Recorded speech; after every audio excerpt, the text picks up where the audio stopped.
I'm J.D. Walt. I want to welcome you to the Asbury Reader, to the Common Text Project. There are only two stories. Over the next few weeks, I'm going to be your narrator, and we're going to just comment, annotate just a little bit on what's going on in the reader itself, which you can see here online, or you can actually get a hard copy. So, yesterday, Valentine's Day, or was it Transfiguration Sunday? You see, there are two stories always, and this is not a dig on Valentine's Day because I would get in big trouble for that. What I want to talk about, though, is the fact that the 40 days of Lent always begin at the top of Transfiguration Mountain. Jesus is taking us up to a high place where something amazing happens. He takes his three disciples, Peter, James, and John. He's transfigured before them. It's like fullness of God, fullness of humanity becomes manifest in a sight that really can't be described with words. And Elijah shows up, Moses shows up. Peter's like, "Hey, let's build three houses up here. You know, when God starts doing something, we want to build something." And Jesus says, I can't remember what he says. But when it all ended, I love how the text says, and they only saw Jesus. Now, this is the turning point of the Gospels. This is where Jesus begins to say, the Son of Man must go to Jerusalem, and there he must suffer, be ridiculed, insulted by the chief priests, crucified, and on the third day he'll rise from the dead. So here they were at a place where they could just reach out and almost touch the kingdom. And he's like, we're going down. So see two stories. There's the story of what I would call Adam. We could just kind of put a little dotted line A there. But it's the story of one who was created in the image of God, who considered that he would grasp after being equal with God.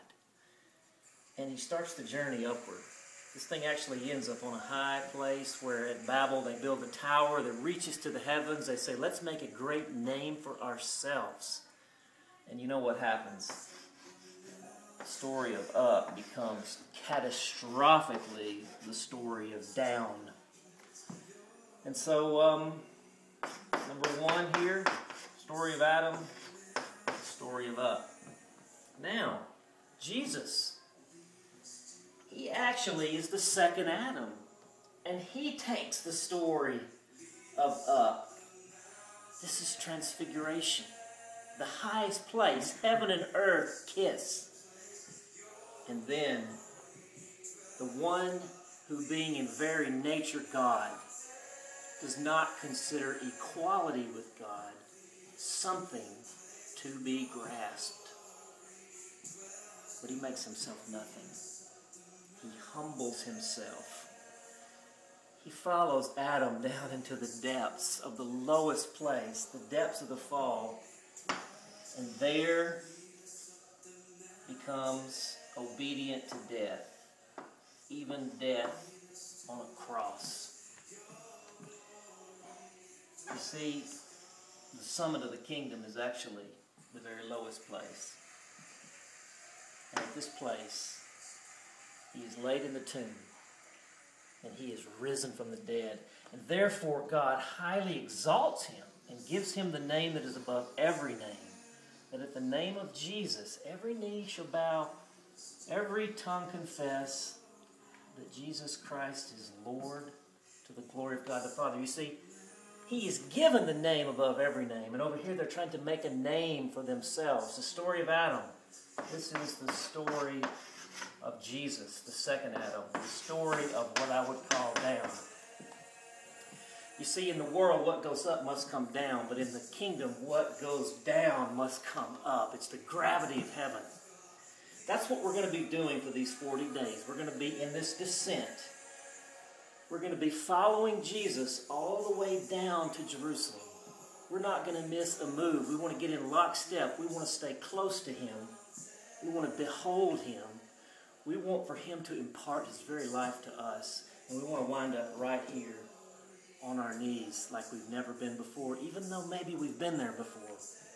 This is a journey of abandonment to God in love for others.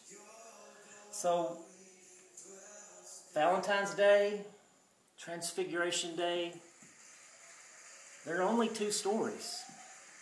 This is the story of down. And we're going to find out that down is not the new up, but that down is the old up. That's enough for now. We'll see you back here soon. Bye for now.